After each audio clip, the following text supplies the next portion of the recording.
Hello प्यारे बच्चों, आप सभी का अपना यूट्यूब चैनल YRS क्लास में बहुत बहुत स्वागत है। तो प्यारे बच्चों, आज इस वीडियो में हम पढ़ेंगे विज्ञान, यानी विज्ञान को 3 भागों में बांटा गया है। भौतिक विज्ञान, रसायन विज्ञान और आपका तीसरा है जीव विज्ञान। यानी जीव विज्ञान में हम जो आपका अध्याय नंबर 9 है, उस अध्याय का नाम है आनुवंशिकता एवं जैव विकास। यानी इसके पहले के वीडियो में जितने भी बहुविकल्पीय के महत्वपूर्ण प्रश्न थे, मैं उन सभी महत्वपूर्ण प्रश्नों को आपको बता दिए। ये वीडियो जो आज का वीडियो है, ये अति लघु उत्तरीय के जो 2 नंबर की प्रश्न आता है एग्जाम में, वो सभी प्रश्न हैं जो एग्जाम की दृष्टि से महत्वपूर्ण प्रश्न है। और जो अति लघु उत्तरीय का प्रश्न आएगा एग्जाम में, वो आपको 2 नंबर के लिए लिखने को आता है। तो आइए चलते हैं प्रश्न नंबर 1 की तरफ, जो आपसे प्रश्न कह रहा है। प्रश्न नंबर बच्चों 1 कह रहा है, आनुवंशिकता की खोज करने वाले वैज्ञानिक का पूरा नाम बताइए। यानी जो आनुवंशिकता है, इसकी खोज करने वाले कौन वैज्ञानिक हैं, उस वैज्ञानिक का हमें पूरा नाम बता देना है। यानी उनका पूरा नाम क्या है, तो इसका उत्तर आपके सामने है। आनुवंशिकता की खोज करने वाले वैज्ञानिक का पूरा नाम ग्रेगर जॉन मेंडल है। यानी ग्रेगर जॉन मेंडल ने आनुवंशिकता की खोज सबसे पहले की थी। यानी जो आनुवंशिकता की खोज किया था, किसने किया था? ग्रेगर जॉन मेंडल ने किया था। अगर एग्जाम में ऐसे प्रश्न आपको मिलेगा तो यानी जैसे कहे आनुवंशिकता की खोज किसने की, आपको उत्तर होना चाहिए ग्रेगर जॉन मेंडल। प्रश्न नंबर 2 कह रहा है, मेंडल ने आनुवंशिकता का प्रयोग किस पौधे पर किया था, उसका वैज्ञानिक नाम लिखिए। तो इसका उत्तर आपके सामने है मटर। यानी मेंडल ने जो आनुवंशिकता का प्रयोग किया था, उस पौधे का नाम क्या है? मटर है। और इस मटर का वैज्ञानिक नाम क्या है? पाइसम सटाइवम है। ठीक, यानी मेंडल ने आनुवंशिकता का प्रयोग जिस पौधे पर किया, उस पौधे का नाम क्या है? मटर है।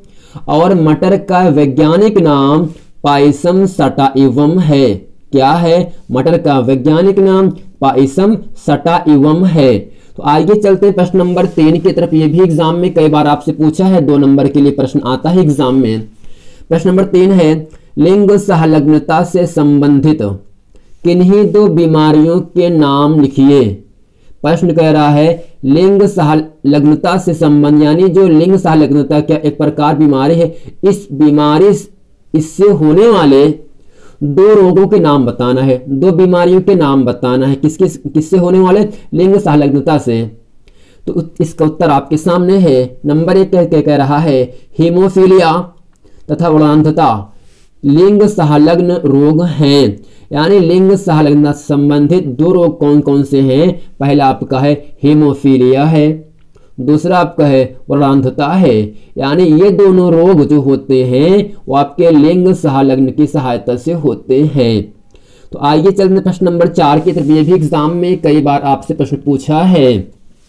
तो प्यारे बच्चों, प्रश्न नंबर 4 कह रहा है, किस आनुवंशिक लक्षण के जीन्स X गुणसूत्रों पर पाए जाते हैं? यानी किस आनुवंशिक लक्षण के जीन्स X गुणसूत्रों पर पाए जाते हैं? तो इसका उत्तर होना चाहिए वर्णांधता। यानी वर्णांधता पर आनुवंशिक लक्षण के जीन्स X गुणसूत्र पाए जाते हैं। यदि आपसे इतना निवेदन है, यदि आपने इसके पहले का वीडियो नहीं देखे हैं तो डिस्क्रिप्शन के नीचे लिंक दिया है, वहां जाकर आप उस वीडियो को देख लें, ताकि इस चैप्टर का, इस अभ्यास का जितना भी बहुविकल्पीय के महत्वपूर्ण प्रश्न है, वो सभी महत्वपूर्ण प्रश्न आपको अच्छे तरीके से याद हो जाएं। आइए चलते हैं प्रश्न नंबर 5 की तरफ। तो प्यारे बच्चों, प्रश्न नंबर 5 कह रहा है, प्रभावी तथा अप्रभावी लक्षणों से आप क्या समझते हैं? या इस तरह से प्रश्न पूछ सकता है, प्रभावी तथा अप्रभावी लक्षण किसे कहते हैं? या इस तरह पूछ सकता है, प्रभावी और अप्रभावी लक्षण में अंतर बताइए। यानी इस प्रश्न को कई तरीके से पूछ सकता है, लेकिन आपको लिखना यही है। ठीक, लिखना जो हम लिखे हैं, ठीक उसी प्रकार आपको भी लिखना है। तो यहां से कह रहा है, प्रभावी तथा अप्रभावी लक्षण से आप क्या समझते हैं? तो सबसे पहले इसको उत्तर लिखेंगे। उत्तर आपके सामने है, एक लक्षण के 2 कारकों में जो अपना प्रभाव प्रदर्शित करता है, वह प्रभावी लक्षण कहलाता है, जबकि दूसरा जो होते हुए भी अपने प्रभाव को प्रदर्शित नहीं कर पाता उसे अप्रभावी लक्षण कहते हैं। ये जो प्रश्न है एग्जाम की दृष्टि से बहुत ही महत्वपूर्ण प्रश्न है। ऐसे प्रश्न एग्जाम में अतुल्योत्तरी में 2 प्रश्न के 2 नंबर के लिए प्रश्न पूछे जाते हैं। तो हम उम्मीद करते हैं ये पूरा वीडियो आप पूरा देखोगे और इस जितना मैं पूरा आपको बता रहा हूँ प्रश्न, उन सभी प्रश्नों को आप याद भी कर लोगे। ठीक, यानी जो प्रभावी लक्षण होता है वो एक लक्षण के 2 कारकों में जो अपना प्रभाव प्रदर्शित करे, यानी एक लक्षण के 2 कारकों में जो प्रभाव प्रदर्शित करता है उसे कहते हैं प्रभावी लक्षण कहते हैं। जबकि दूसरा जो होते हुए भी जो दूसरा प्रभाव है वो एक होते हुए भी अपने प्रभाव को अगर प्रदर्शित ना करे तो उसे हम कहते हैं अप्रभावी लक्षण कहते हैं। एक लक्षण के 2 कारकों में जो अपना प्रभाव प्रदर्शित करता है उसे प्रभावी लक्षण कहते हैं, जबकि दूसरा जो होते हुए भी अपने प्रभाव को प्रदर्शित नहीं कर पाता उसे कहते हैं अप्रभावी लक्षण कहते हैं। तो उम्मीद करते हैं आप समझ गए होंगे प्यारे बच्चों। आइए चलते हैं प्रश्न नंबर 6 की तरफ, आपको लेके चलते हैं। प्रश्न नंबर 6 कह रहा है एक एकल जीव द्वारा उपार्जित लक्षण सामान्यतया अगली पीढ़ी में वंशानुगत नहीं होते, क्यों? वंशानुगत का मतलब होता है अपनी पीढ़ी को आगे बढ़ाए रखना, अपनी पीढ़ी को आगे की तरह बढ़ाए रखना। ठीक, यानी प्रत्येक पीढ़ी जो होते हैं अपने पीढ़ी को बनाए रखने के लिए जनन करते हैं, प्रजनन करते हैं और इसकी सहायता से पीढ़ी दर पीढ़ी बढ़ते चले जाते हैं। प्रश्न है एक एकल जीव द्वारा उपार्जित लक्षण सामान्यतया अगली पीढ़ी में वंशानुगत नहीं होते, क्यों? तो इसका उत्तर आपके सामने ऐसे ही लिख दें जैसे हम लिखे हैं। उपार्जित लक्षण का प्रभाव केवल कायिक ऊतकों पर पड़ता है, परंतु जनन कोशिकाओं के डीएनए पर नहीं पड़ता, अतः ये लक्षण वंशानुगत नहीं होते। यानी जो उपार्जित लक्षण होते हैं उनका प्रभाव कायिक ऊतक पर नहीं पड़ता है।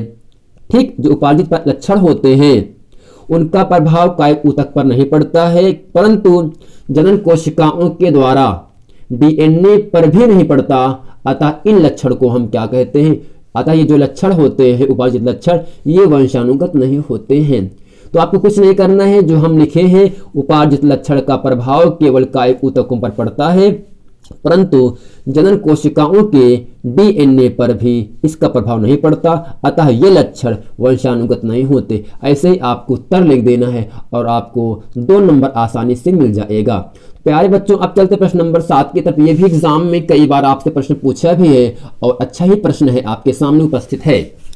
प्यारा प्रश्न नंबर 7 कह रहा है डीएनए का पूरा नाम लिखिए, यह प्रोटीन संश्लेषण कैसे करता है? तो इसमें क्या आ रहा है, जो डीएनए होता है, ठीक, आरएनए डीएनए यानी डीएनए का पूरा नाम आपको लिखना है और यह प्रोटीन संश्लेषण कैसे करता है, यानी जो प्रोटीन होता है उसको किस प्रकार डीएनए संश्लेषण करता है उसको भी आपको लिखना है। तो ठीक, तो आप चलते हैं इसके उत्तर के बारे में। हम उत्तर है डीएनए का पूरा नाम डीऑक्सी राइबो न्यूक्लिक एसिड। अगर आपसे पूछे 1 नंबर के लिए तो आप इतना ही पूछेगा डीएनए का पूरा नाम क्या होता है, आपका उत्तर होना चाहिए डीऑक्सी राइबो न्यूक्लिक एसिड या न्यूक्लिक अम्ल कह सकते हैं। ठीक, या प्रोटीन संश्लेषण कैसे करता है, अगर ये भी प्रश्न जोड़ दिया है तो आपका प्रश्न 2 नंबर के लिए आ जाता है अतुल्योत्तरी में। ठीक, तो इसके आगे है डीएनए द्वारा निर्मित आरएनए के द्वारा, डीएनए के द्वारा निर्मित यानी बना हुआ आरएनए के द्वारा प्रोटीन संश्लेषण की क्रिया संपन्न होती है, जो विभिन्न प्रकार की क्रियाओं अनुक्रियाओं को होने देने में एंजाइम के रूप में सहायक होती है। यानी जो डीएनए होता है उसका पूरा नाम क्या होता है, डीऑक्सीराइबोन्यूक्लिक एसिड होता है। डीएनए के द्वारा बना आरएनए प्रोटीन संश्लेषण की क्रिया संपन्न होती है, यानी डीएनए के द्वारा बना आरएनए के द्वारा प्रोटीन संश्लेषण क्रिया संपन्न हो जाती है, पूरी हो जाते हैं, परंतु ये विभिन्न प्रकार की क्रियाओं अनुक्रियाओं को होने देने में एंजाइम के रूप में सहायक होती हैं। तो प्यारे बच्चों, ये था आनुवंशिकता एवं जैव विकास के जितने भी अति लघुत्तरी के महत्वपूर्ण प्रश्न थे एग्जाम की दृष्टि से, मैं आज उन सभी प्रश्नों को आपके सामने बता दिया। तो उम्मीद करते हैं ये वीडियो आपको पसंद आया होगा। अगर वीडियो पसंद आया है तो हमारे वीडियो को लाइक करें और हमारे चैनल को सब्सक्राइब करें। यदि आपने इसके पहले का वीडियो नहीं देखे हैं तो आपसे निवेदन है कि आप उस वीडियो को देख लें। यदि आपने अभी तक हमारे चैनल YRS क्लास सब्सक्राइब नहीं किए हैं तो आप ज़रूर से ज़रूर इसे सब्सक्राइब कर लें, ताकि आने वाला वीडियो आप तक आसानी से मिलता रहे। मिलते हैं अगले वीडियो में, तब तक के लिए थैंक यू।